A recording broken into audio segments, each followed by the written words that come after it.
Bismillahirrahmanirrahim. Assalamualaikum warahmatullahi wabarakatuh.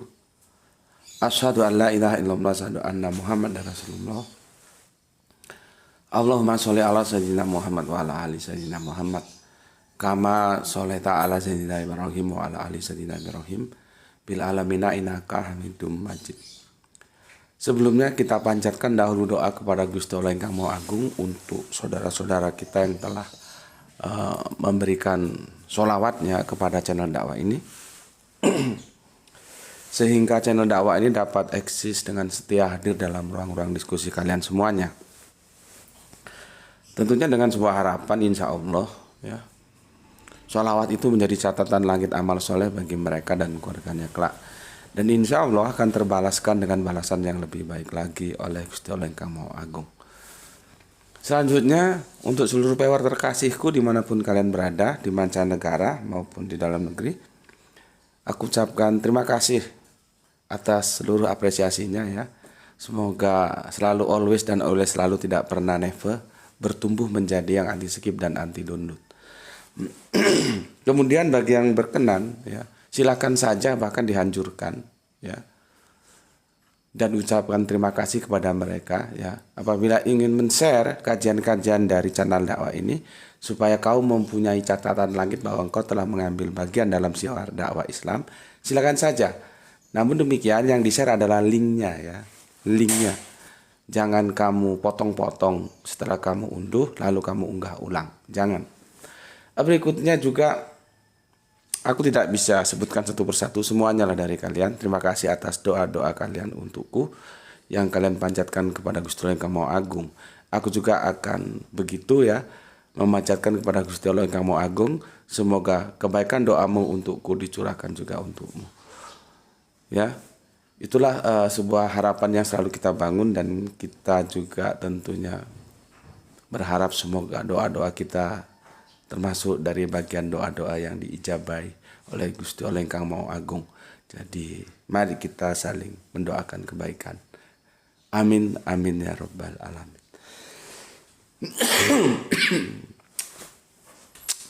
Sorry, batuknya masih bandel ya, sudah dinikmati aja. Ini sudah, itu sudah, tapi masih batuk juga ya, sudah. Bismillahirrahmanirrahim. Ini ndak libur, ndak puasa, jadi ada kopi morning. Logistiknya dipenuhin dulu supaya logikanya nggak mampet. Bismillah.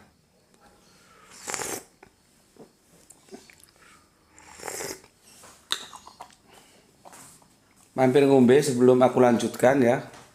Aku bacakan dahulu komen yang masuk dari mampir ngombe yang kemarin. Pertama, bismillahirrahmanirrahim, Mas Rizal Wahyu Rembang selalu hadir Gus. Oke, terima kasih. Kemudian Kang Aditya Mardika ya, dari Semarang ini ya, sama dengan kalau Mas Rizal dari Rembang ya. Derek ngaji Bapak Guru, salam Islam rasional saking Semarang. Semoga kesehatan selalu melimpahi Bapak Guru dan keluarga. Amin amin ya rabbal alamin. Oke, matur nuwun nun, terima kasih. Kemudian soleha kita Gispati. Lalu nyimak Tuan Guru, yang dimaksud dengan Mahdi itu ialah orang yang hidup dalam hukum Allah. Catat ini. Ini apa? Review yang disampaikan oleh soleha kita Gispati dari Palu ya. Itu kalau kurang jelas aku sudah kasih guiding, lihat di kajian kita tentang Imam Mahdi itu ya. Videonya kan sudah berapa lama yang lalu sudah diunggah. Makanya kajian-kajian di situ saling terkait dia. Ya.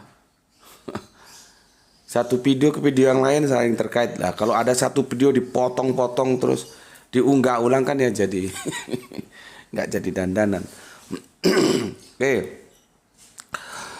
Tuan Guru Imam Mahdi kita, para pewer makmum Mahdi, kita berjuang untuk menjadi Mahdi. Salam Isra semua, Islam rasional. Oke. Penjelasan yang sangat sederhana, mudah dipahami, simple, to the point, sudah disampaikan oleh soleha kita Gispati ya. Jadi kan selama ini orang hanya ngomong imam-imam saja, nggak pernah berpikir tentang makmumnya. Kalau makmumnya aja nggak ada, ngapain kok bicara tentang imam? Logika kan begitu ya. Dan terima kasih Gispati telah menyampaikan summary-nya yang sangat indah sekali. Salam untuk keluarga di Palu ya. Oke, berikutnya Kiki PSC Rangkas Bitung Lebak Banten nyimak. Semoga Tuan Guru GM diberikan keberlimpahan rezeki dan kesehatan sekeluarga. Oke, matur nuwun atur nuhun Kang Kikinya atur nuhun. sorry. Kang Agus Hermana, Assalamualaikum warahmatullahi wabarakatuh. Salam Isra, semoga kesehatan dan keberkahan tercurahkan kepada kita semua selamanya. Amin. Ya. Cianjur, Jabar berduka. Oh iya, Cianjur ya yang sedang dilanda musibah gempa ya. Oke. Yang menelan korban ratusan orang sampai saat ini, yang meninggal ada 162 ya. Jadi 162 orang ya. Dan yang luka ratusan. Untuk itu mari kita berdoa semoga mereka diberi ketabahan, kesabaran dan kekuatan lahir dan batin dari Yang Maha Agung ya. Kejadian ini merupakan ujian bagi kita yang beriman untuk selalu bermuhasabah dari kita apa yang sudah kita kerjakan selama ini. Wassalam. Oke, seperti tadi malam ya di kajian menu utama aku telah mengajak semua pewer-pewer terkasihku untuk mendoakan yang terbaik untuk saudara kita yang ternyata di Cianjur ya, yang sedang berduka dilanda musibah gempa. Semoga semua itu dapat dilalui ya dengan suasana yang dalam koridor-koridor keislaman ya. Apa yang dimaksud dengan koridor-koridor keislaman? Ya seperti yang disampaikan oleh Kang siapa ini? Kang Agus Hermawan ya. Kita melakukan muhasabah. Ya, melakukan muhasabah. Ya, muhasabah itu kalau bahasa Jawanya itu anggraito. Maka itu namanya kan grahito, artinya muhasabah, mawas diri. Apa yang sudah, apa yang belum, enaknya gimana, itu muhasabah, menimbang-nimbang. Itu bahasa Jawanya anggraito. Makanya kameramen kita itu punya nama, aku kasih nama Graito. Ya. Graito.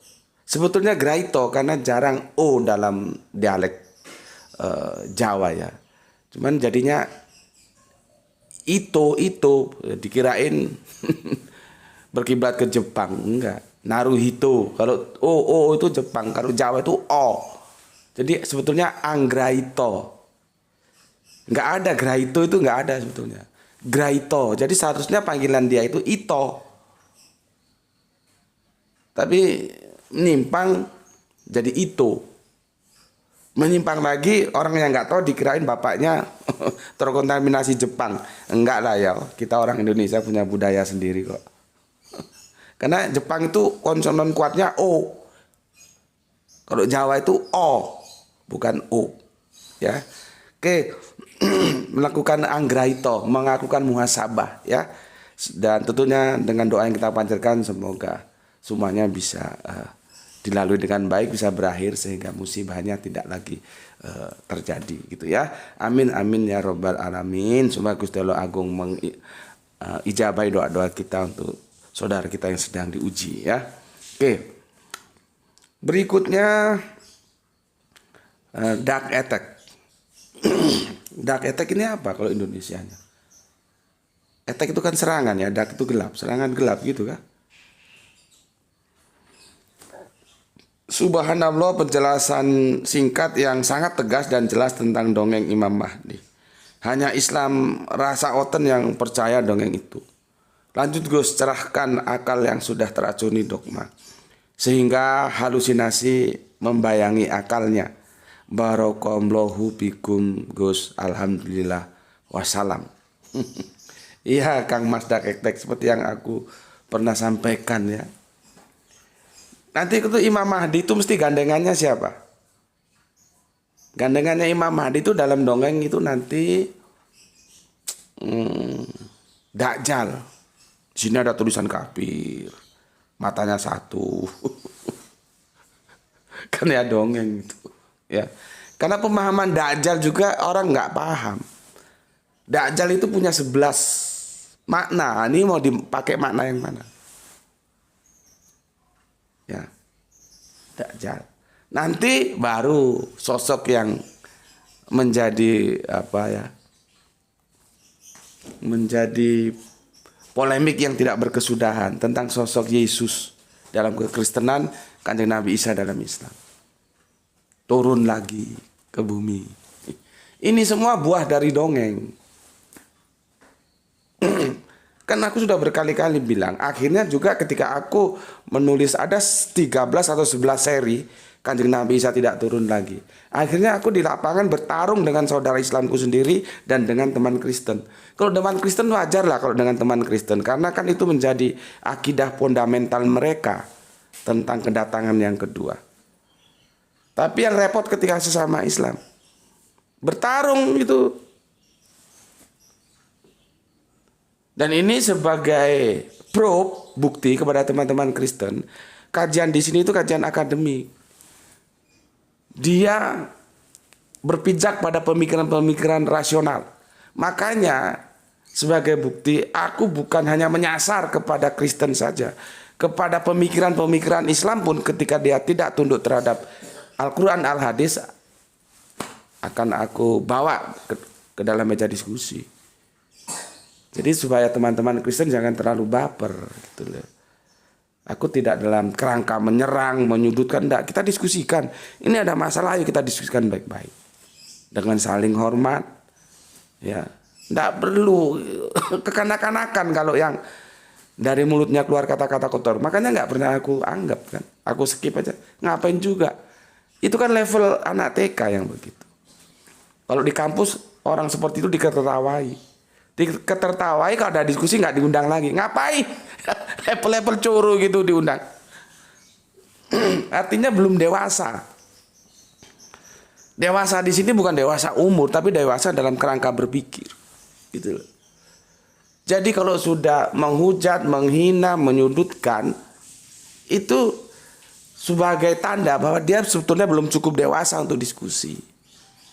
Makanya sudah, namanya anak kecil. Ya biarin saja.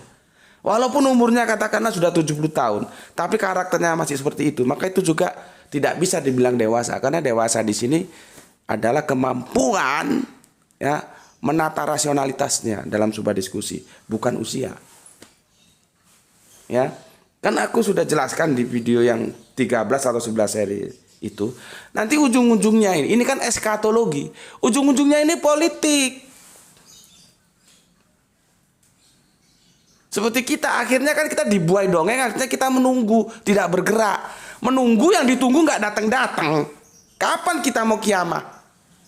Menunggu imam. Masalahnya bukan pada imam, pada makmum. Lu siap nggak mempersiapkan dirimu menjadi makmum? Nanti imam akan tumbuh.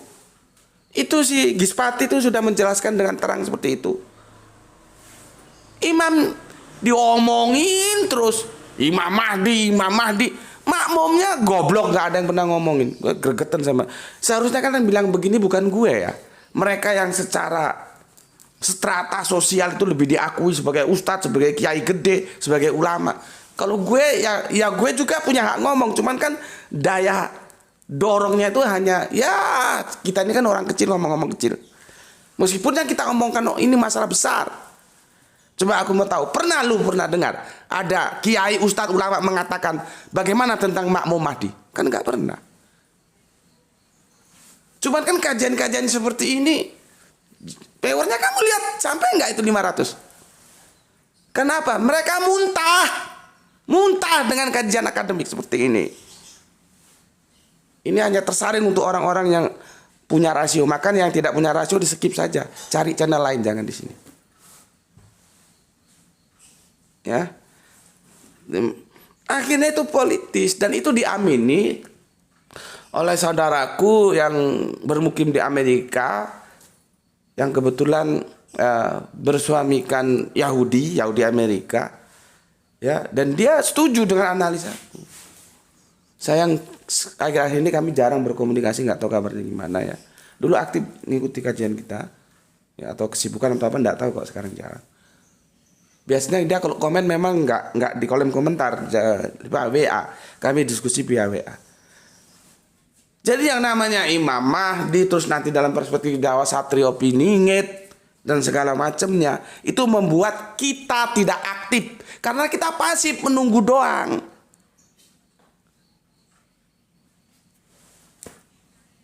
Kapan mau kiamat kita? Ya, oke. Itu untuk Kang Mas Dak apa ini? Dak Etek ya. Selanjutnya untuk Kang Mas Norman Padilla ini. Ini apa ini? Aku juluki siapa ini si Norman Padilla? Ini Salafi yang berpikiran open mind. Ini bagus ini. Jarang Salafi seperti ini. Orang-orang Salafi, teman-teman Salafi itu kalau dengar kerangka berpikirku mereka sudah ogah saja. Dan aku bisa memaklumi ya. Tapi ini Salafi yang open mind ini bagus, harusnya begini. Dan semoga dia bisa mengajak teman-teman Salafinya supaya tidak seperti kata dalam tempurung. Ayolah kita open mind. Toh ilmu itu ada di mana-mana. Minimal kita dengarkan. Kalau nanti setuju ya dipakai, kalau enggak ya sudah nggak usah dipakai gitu loh. Tapi kalau kita mengaji dari gurunya hanya kelompoknya saja, itu kan penyakit kita bersama ini. Bukan hanya Salafi, di kelompok-kelompok lain juga begitu. Maunya ngaji itu dari gurunya, dari kelompoknya. Mbok ya sekali-kali overlapping, lihat ke saudaranya yang lain ikut ngaji gimana sih? Saudaranya yang lain ngaji ikut gimana sih? Jadi wawasan itu tidak terkotak. Ya. Oke. Balikpapan still the peace. Iya Gus, baru ini mikir makmum Mahdi, ikut belajar sama Gus. Nah, dia ngakui kan? Ngakui. Baru kali ini berpikir tentang makmum Mahdi. Selama ini kan kagak ada yang bahas itu. Ya. Oke. Terima kasih. Berikutnya Pablo Escobar. Assalamualaikum Gus. Bintang dari Kemayoran selalu hadir. Izin mengingatkan untuk membahas yang tentang orang Majusi, dibimbing tentang kelahiran Mesias, yang apa korelasi antara agama Majusi dan Zoroaster dengan agama Abrahamik. Terima kasih Gus. Assalamualaikum. Waalaikumsalam. Terima kasih aku sudah diingatkan. Ya nanti kalau aku lupa, aku diingatkan lagi ya. Kapan aku bisa menunaikan hutangku untuk memberikan tanggapan atas requestmu tentang Majusi ya. Karena Majusi itu juga sesuatu yang spektakuler. Tempatnya jauh loh antara Majusi yang ada di sekarang negaranya Iran sana dengan yang ada di Palestina.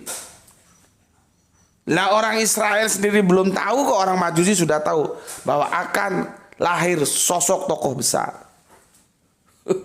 Kan itu sebuah keistimewaan. Kang Mas Pablo nanti aku oke. Terima kasih sudah diingatkan, dan nanti kalau lupa tolong diingatkan lagi lah ya. Ya, tolong diingatkan. Aduh, gimana ini? Banyak yang terlupakan ya. Ini kalau nggak salah sudah di request beberapa waktu lalu. Terima kasih Kang Mas G gitu. Sekarang Kang Supriyadi.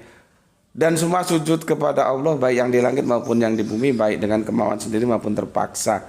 Dan sujud pula bayang-bayang mereka pada waktu pagi dan petang hari. Ar-Ra'd 13:15. Izin bertanya Gus, kata bayang-bayang dalam ayat tersebut apakah terjemahannya sudah benar? Oke, terima kasih Kang Mas. PR dulu ya, aku masukkan agendanya ke dalam antrian ya, nanti kita kaji. Dan aku belum teliti, terus terang belum teliti, jadi aku nggak berani jawab ya, nanti justru salah. Kalau kita menjelaskan itu kita harus meneliti dulu kira-kira gimana, jangan asal jawab. Nanti aku juga ikut menanggung kesalahannya kalau aku menjawab sesuatu yang ternyata itu salah. Aku berikan jawaban terus dipegang menjadi sebuah kebenaran, kan aku menjerumuskan itu ya. Jadi gitu Mas ya, requestnya nanti kalau aku nggak ingat ya ditagih lagi seperti Pablo tadi itu ya. Nggak apa-apa, ditagih-tagih terus sampai aku menunaikan hutangku itu untuk membayarnya ya, mengapresiasi request kalian. Jadi terus terang aku belum mengkritisi, nanti kita diskusikan. Oke, berikutnya Kang Hermas Ediso ya. Oke, ini nanti ya. Kemudian Kang Edi Margono yang punya Jogja, Assalamualaikum. Waalaikumsalam. Bapak Ikhwan Tahmin, alhamdulillah bisa ngaji, salam Isra. Salam Isra juga untuk Bapak sekeluarga. Kemudian Glogok Jaran, senantiasa hadir Gus, walaupun telat. Oke, sesuaikan saja dengan waktumu ya. Kemudian Kang Irfan Al-Akbar ya. Imam Mahdi dan Makmum Mahdi. Cara berpikir yang anti mainstream. Iya, anti mainstream itu. Selama ini orang nggak pernah berpikir Makmum Mahdi ya. Karena apa? Kata Mahdi saja jarang yang tahu. Untung tadi sudah direview oleh Gispati dan itu ada di video kita beberapa waktu yang lalu. Arti Mahdi kuwi apa lho? Jarang yang tahu. Makanya aku kemarin kan sedikit temperamen, aku bilang banyak orang tanya tentang suatu objek yang dia sendiri tidak tahu. Tanya Imam Mahdi, aku tanya Imam Mahdi kuwi apa? Nggak tahu dia. Ya, oke. Asik ya studionya ya. Itu permaisuri lagi goreng-goreng. mesti masuk. Ya nggak apa-apa, kita anggap aja itu musik pengiring mampir ngombe kita ya. Ya memang studionya begini ya nggak apa-apa adanya begini. Semoga suatu waktu bisa nanti ada rezeki dari langit, kita bikin rumah, bikin studio yang tidak terganggu. Ya, oke, terima kasih Kang Irfan dan Akbar ya. Berikutnya Kang Abdul Qadir DJ, ini sesepuh kita dari Pamekasan ya, Madura.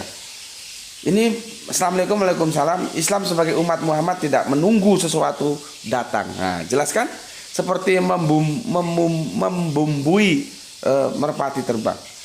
Ada tidaknya Imam Mahdi ya. Dia kutip ayat ini panjang sekali. Tergantung ada tidaknya Makmum Mahdi. Nah, bener itu. Ada tidaknya Imam Mahdi itu tergantung ada tidaknya Makmum Mahdi. Lah kalau makmumnya aja kagak ada, kok yang diomongi Imam Mahdi doang? Kan geblek namanya. Gitu didongin, gitu percaya aja. Ya. Ini Kang Mas kita ini sesepuh kita, guru kita ini sudah menukil beberapa ayat ya. Dan panjang-panjang silahkan dipelajari itu ya. Ayatnya sudah diserahkan ya. Dan bagus sekali, dan ini sudah masuk ke dalam hal-hal yang prinsip ya. Maka harus kalian buka Al-Qur'an gitu. Oke, terima kasih Kang Mas Abdul Qadir DJ Jailani. Sekelangkong si banyak. Kata orang Madura begitu. Sekelangkong si banyak. Ya, Cak Abdul Qadir DJ. Oke, selanjutnya Laude Ambo. Oh, ternyata Konau itu Sulawesi Tenggara ya. Banyak anunya kan sana, banyak tambang nikel ya. Alhamdulillah sehat dan nyimak selalu. Oke, terima kasih. Salam untuk keluarga yang ada di Sulawesi Tenggara, Konau ya. Semoga selalu dalam ridho Gusti Allah Kang Maha Agung. Oke, terima kasih Kang Laude Ambo. Kita terus ke Kang Anto Double Shop. Hadir Indramayu, salam Isra. Salam Isra juga untuk Kang Anto Double Shop, untuk seluruh keluarga yang ada di Indramayu ya. Semoga selalu dalam kerangka berpikir rasional, sehingga keislamannya itu adalah Islam rasional ya. Memang ini perlu tahapan, kita tidak bisa langsung masuk ke Isra ya. Pertamanya ya ngikut dulu, tapi setelah usia bertambah orang berpikir bahwa agama itu harus dibangun atas rasionalitas, bukan hanya nggih boten kepanggih itu ya. Jadi benar-benar tahu, tidak hanya mengekor saja ya. Oke, terima kasih Kang Anto Double Shop. Kemudian Kang Edi Margono, oke, matur nuwun ya. Fatanga 80, makasih Tuan Guru. Oke. Aryani Mulyono, aku nggak tahu nih Mbak atau Mas. Imam Mahdi itu legenda, sumbernya dari hadis yang masing-masing hadis itu tidak dapat disatukan pendapatnya. Sehingga umat menjadi terpecah. Di kalangan tradisional Indonesia kita mengenal Satrio Piningit. Seperti apa yang dikatakan Gus Beti. Jadi untuk menarik kesimpulan kita, cocokkan atau kembalikan dengan Al-Quran sebagai petunjuk yang otentik, agar umat tidak terpecah belah. Kita lihat surat Al-Anbiya surat 2173 ini ya, sepertinya insya Allah akan menyatukan dari perbedaan, dan gitu juga tadi sudah dinukil oleh Kang Mas Abdul Qadir DJ ya. Dalam surat ini dijelaskan bahwa seorang imam yang membawa petunjuk dari Allah jadi para nabi dari keturunan Nabi Ibrahim, dan Imam Mahdi yang terakhir adalah Kanjeng Nabi Muhammad. Ya, lihat pada surat Al-Anbiya ayat 72. Ya, beliau adalah Imam Mahdi yang menutup ajaran Nabi Ibrahim, ya, kataman Nabi. Semoga masukan ini bermanfaat sehingga kita umat Islam masing-masing memberikan kontribusi yang maksimal untuk kemajuan Islam. Seperti haknya Gus Betik yang memberikan pencerahan, ya, dan kemajuan Islam melalui Isra. Kita jangan berpangku tangan menunggu keajaiban datang tanpa perjuangan yang maksimal. Kang Mulyono, Indramayu, Jawa Barat. Matur nuwun Kang Mulyono. Berarti cowok ini kalau di sini Mulyono ya. Oke, matur nuwun. Terima kasih. Selanjutnya sorry. Kang Mas Didik nyimak Goske, terima kasih, dan Pus 99 hadir dong Goske, terima kasih. Kok tumben gak ada yang hadir dari tetangga sebelah? Mungkin lagi jenuh ya. Sebetulnya aku ndak apa-apa, silakan. Bahkan lebih banyak lagi hadir dari luar Islam, artinya dari saudara-saudara kita yang kafir ya, aku ndak apa-apa. Bukan hanya dari Kristen, bukan dari selain Kristen pun boleh, silakan. Bahkan yang ateis pun boleh, karena ini kerangka berpikirnya kan akademik. Cuman yang aku minta itu mbok ya kalau ngomong itu yang ada etikanya gitu loh. Karena kita berdiskusi dalam bingkai akademis itu perlu kedewasaan berpikir. Ya. Jadi sebetulnya begitu. Semuanya boleh masuk ke sini, bukan hanya Islam saja. Yang Kristen boleh, yang Hindu, Buddha boleh, yang ateis juga boleh. Cuman satu yang aku pinta, kalau kalian masuk ke sini kan masuk ke rumah orang kan, ya ada sopan santunnya lah masuk ke rumah orang. Jangan terus menghujat, menghina. Ini kok sepertinya absen semua, nggak tahu kemana, lagi capek mungkin. Kenapa? Tidak ada yang bisa menghambat dakwah yang aku lakukan, tidak ada. Aku ini petarung. Loh, sungguh. Jangan dikira karena diserang seperti itu terus aku berhenti dakwah. Oh. Salah alamat, Bos. Salah alamat. 10 juta orang masuk menyerang aku dengan cara seperti itu, aku gak akan mundur. Kita buktikan. Panggil semua teman-temannya itu. Salah alamat kalau kerangka berpikirmu seperti itu. Ya, salah alamat. Aku kan sudah bilang, aku punya karakter beda loh. Kalau orang itu menyerang aku dengan lemah lembut, dengan kebaikan, justru aku luruh. Tapi kalau orang dengan temperamental menghadapi aku akan lebih temperamental lagi. Beda. Anakku, istriku itu aku kasih tahu, kalau aku lagi marah, diem atau ngomong yang baik. Jangan dilawan dengan marah. Nanti nggak jadi dandanan, kata orang Jawa. Nanti kalau aku sudah selesai, sudah diem, baru kamu ngomong apa. Tapi kalau aku marah, kamu marah, nggak jadi dandanan. Tapi kalau anak istriku terus aku marah terus, enggak, baik. Itu aku luluh sendiri justru. Ya, aku begitu. Nah, apalagi ini, kan aku sudah jelaskan, kenapa pasukan-pasukan Taliban itu begitu kokoh. Dua negara besar itu hancur loh. Uni Soviet sejak masih belum pecah, akhirnya menjadi Rusia. Amerika, dua superpower masuk ke Afghanistan dan akhirnya mereka babak belur toh. Cuman mau ngakui kan malu, babak belur itu. Kenapa? Karena beda. Triggernya beda. Orang-orang tentara Taliban itu triggernya ibadah, berjuang membela tanah airnya. Mereka tentara Rusia dan Amerika kerja, triggernya. Mereka kerja dibayar jadi tentara. Beda. Suruh tahan-tahanan di lapangan yang mesti tahan Taliban dan sudah terbukti kan. Beda. Begitu juga aku di sini dakwah. Triggernya dakwah, maka tidak ada yang bisa menghambat aku. Nggak ada.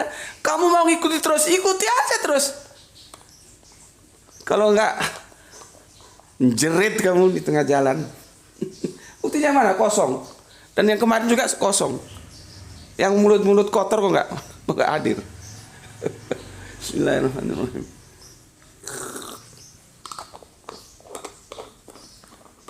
Jadi kalau mau ngelawan aku itu, pertama dia tidak perlu ya bersok-sokan di hadapanku. Cukup dengan lemah lembut, aku nanti akan kalah sendiri. Artinya aku akan bisa menerima, ya. Tentunya sejauh itu disampaikan secara lemah lembut, tidak menghujat, menyerang, menghina. Itu syarat utama. Baru syarat kedua dia argumentatif. Lah kalau benar siapapun, kalau benar ya harus kita ikuti dong. Entah itu kafir, entah itu Islam, kalau pemikirannya benar. Kan pemikiran itu kan natural. 1 tambah 1 itu entah kafir, entah Islam, tetap aja 2. Bukan lu karena lu Islam 1 tambah 1 2 nanti dan itu benar. Nanti kalau kafir 1 tambah 1 3. Enggak begitu. Eksak enggak begitu. Kamu jatuhkan benda ini, entah lu Islam, entah lu kafir, tetap aja dia jatuh ke bawah. Karena itu sunatullah, gravitasi gitu loh. Jadi membicarakan sebuah perbedaan dengan parameter-parameter yang natural itu asik. Dia akan independen. Ya, oke, kok bisa jadi ngomong sana kita? Aku akan membahas ini. Untuk teman-teman lain mohon dimaklumi ya, bukan aku karena sudah bilang, aku selalu memberikan prioritas kepada saudara-saudara kita yang masih yang mu'alaf, yang terus keluarganya masih bercampur antara Kristen, Islam, Hindu, Buddha dan segala macamnya. Karena saudara-saudara kita seperti ini perlu diberikan kekuatan. Ya, informasi yang menguatkan akidahnya. Ya, ini direquest oleh Kang Mas Hermas Edison dari Kalteng. Yang beliaunya sendiri mengaku sebagai putra dari orang tua yang mu'alaf. Jadi aku utamakan dan tolong dimaklumi, jangan bilang oh itu kok baru request langsung ditanggapin, dan ada sebabnya gitu ya, ada sebabnya. Oke, pertama kita tentunya memberikan doa dukungan kepada Kang Mas Hermas Edison ya, semoga tetap kokoh sampai nanti menutup mata, tetaplah dalam bingkai iman Islam ya, amin amin ya rabbal alamin. Oke, begini, Kalteng hadir nyimak Gus, tolong dibahas Gus di kopi ngombe. Mampir ngombe maksudnya ya, tentang pernyataan seorang tokoh figur membuat pernyataan Islam agama pendatang di Indonesia. Ya, Islam agama pendatang di Indonesia. Nah itu ambilin anu Bapak, handphone Bapak itu. Jadi tajuk kita kali ini di Mampir Ngombe ini adalah tentang apa yang direquest oleh saudara kita Hermas Edison. Jadi tajuknya ini loh agama asli Indonesia, dalam kurung agama asli versus agama import ya. Agama import ya atau agama pendatang adalah sebuah julukan yang diberikan oleh para penganut aliran kepercayaan. Ya, aku coba mengapresiasi apa yang disampaikan Wikipedia, karena sejauh yang aku pelajari dia lebih netral, tidak berpihak ya.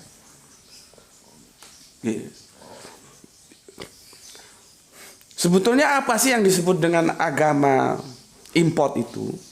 Ya.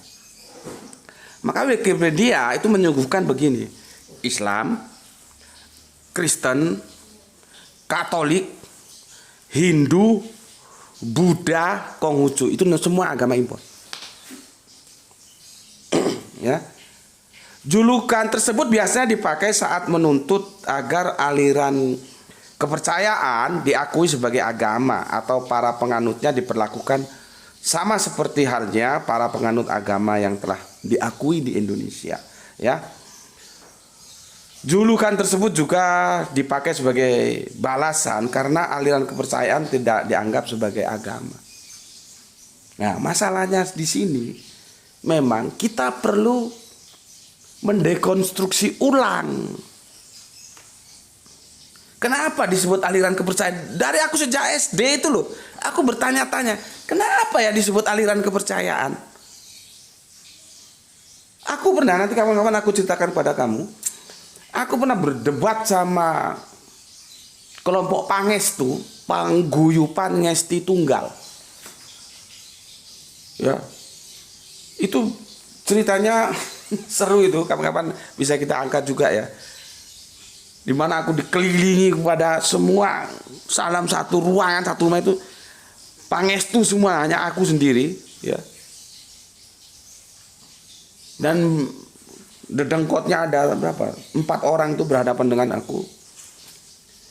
Aku tanya, Pangestu itu apa sih? Dia bilang Pangestu itu bukan agama. Terus aku bilang, kalau sudah berbicara sesembahan, ya, ditambah lagi berbicara tentang ritual, itu agama. Jangan nggak mau ngaku. Sesembahan ritual itu sudah, apapun kalau sudah berbicara sesembahan dan ritualnya, itu agama. Makanya dari sejak aku masih SD, nggak salah, kan dulu SD dipelajari aku. Aku bertanya-tanya, kenapa sih kok disebut aliran kepercayaan gitu loh? Kenapa nggak disebut agama juga gitu ya? Ya, ini kan jadi masalah. Jadi menurutku kita harus rekonstruksi ulang julukan-julukan itu. Ya, oke. Itu yang pertama. Ya, yang kedua, ya. Sebetulnya berbicara ini itu mau dibawa kemana? Antara pertentangan agama import, agama asli. Ini mau dibawa kemana? Kalau polemik ini dibicarakan dalam perspektif antropologis, oke, nggak masalah, aku setuju dan sangat setuju. Kalau dibahas dalam konsep teologis, oke juga, aku tidak masalah, aku setuju. Yang berbahaya itu ketika ini dibahas dalam konsep politis. Artinya, polemik ini akan dikapitalisasi oleh para politikus-politikus kelas comberan itu untuk kepentingan politiknya. Itu yang aku tidak setuju. Kan sekarang kan mulai rame itu politik identitas. Dia lupa semua itu ya punya identitas. Kalau nggak punya identitas bagaimana dibedakan dia dengan yang lain? Tapi kan kalau sudah politik identitas itu yang menjadi sasaran yang mana? Dunia ini ya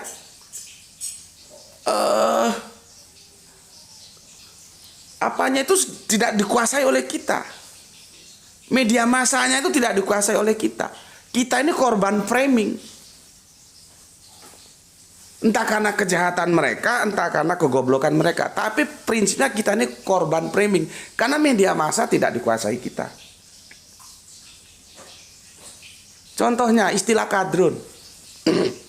Kalau sudah ada kadrun, terus otak publik itu kemana? Ke Islam kan? Ke Islam. Itu namanya framing. Kalau sudah ada kadrun, framingnya ke Islam.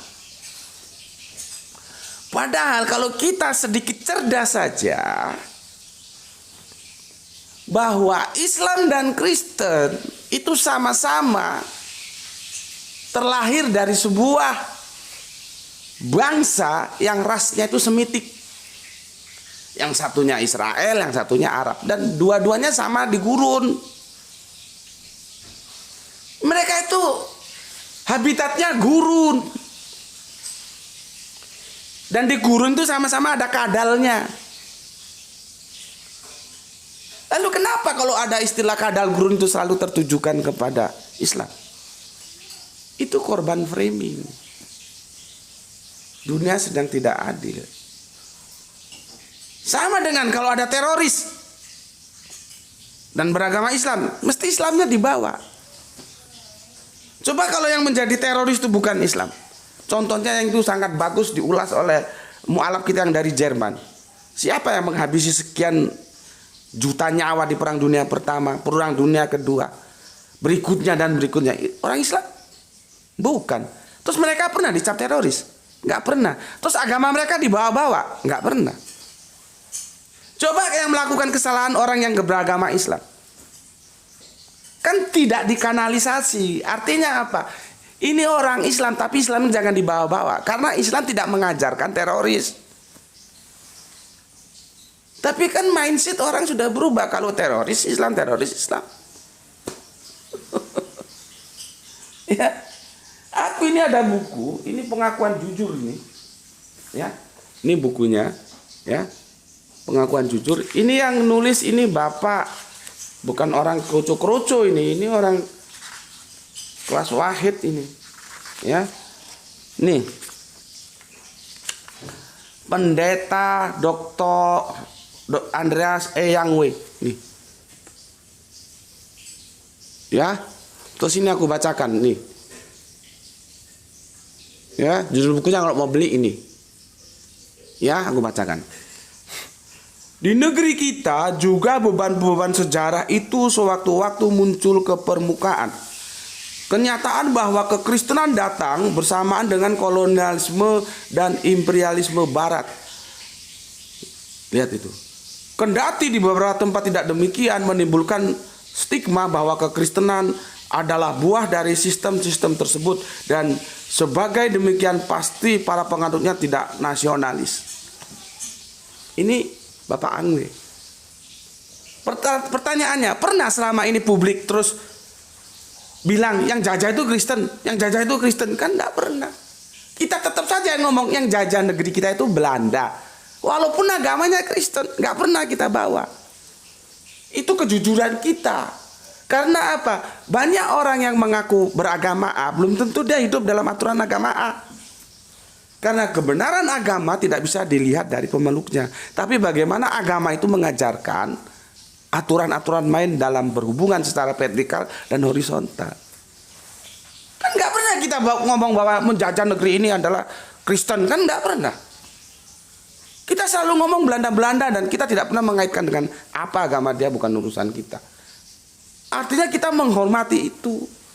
Makanya kemarin waktu aku diundang dari ibu yang dari Amerika itu, Bu siapa itu, podcast, aku nggak tahu, ternyata di dalam diskusi itu ketemu salah satu orang, ya siapa namanya itu,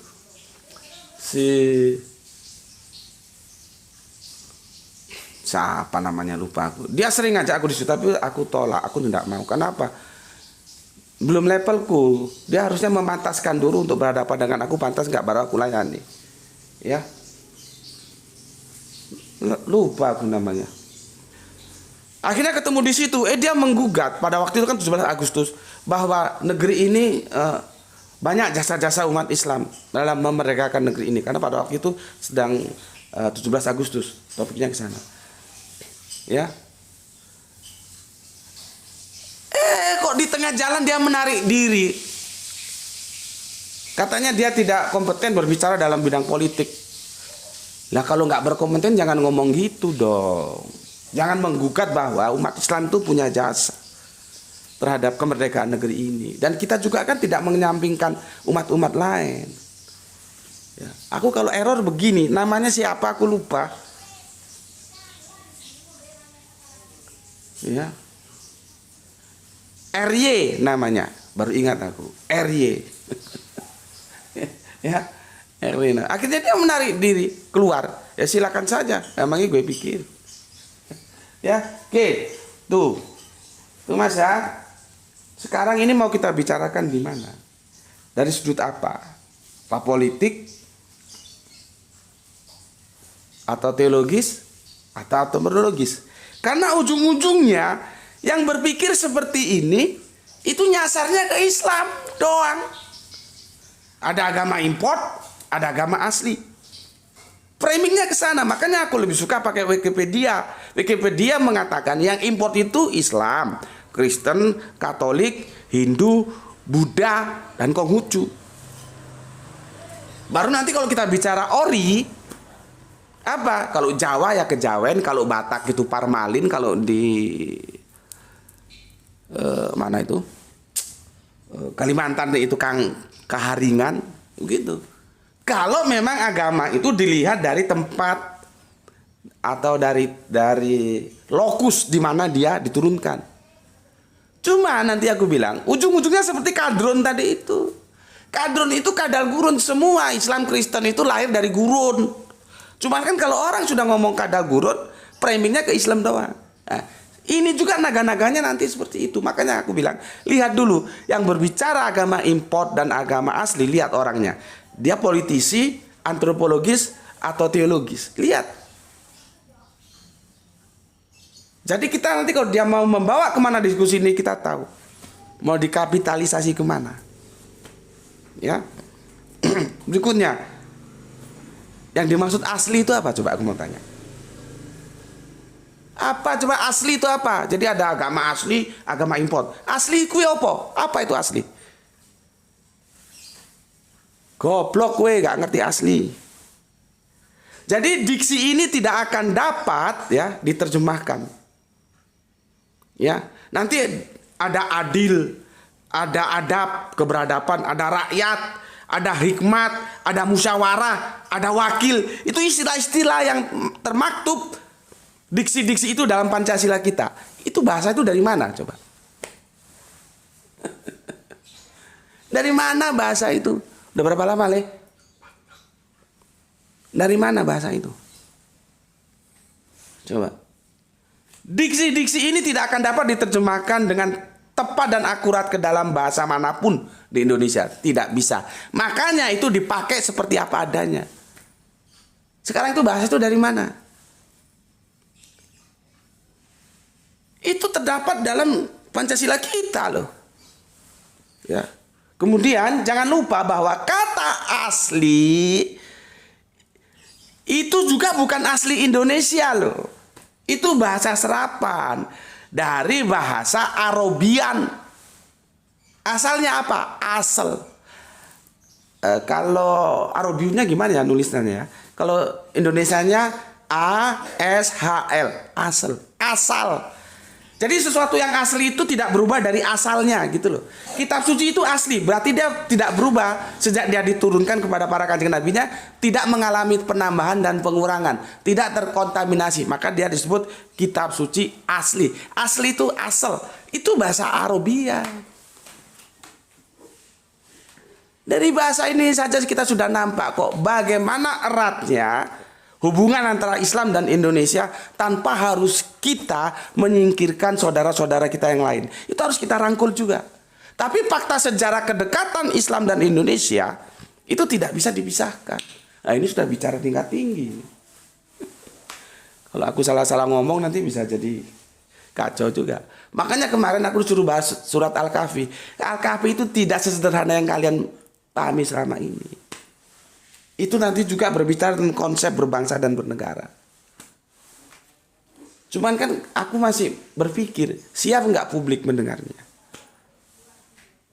Ya, sepertinya kita tidak ada waktu. Gerah itu mau siap-siap, atau kita lanjutkan besok seri kedua atau gimana lah ya. Cuman yang perlu aku ingat ya, untuk aku bagikan kalian, kita kan berbicara agama import versus agama asli. Aku tanya, asli itu dari mana bahasa asli itu? Sorry, diksi asli itu dari mana? Jawab dulu. Murni bahasa Indonesia?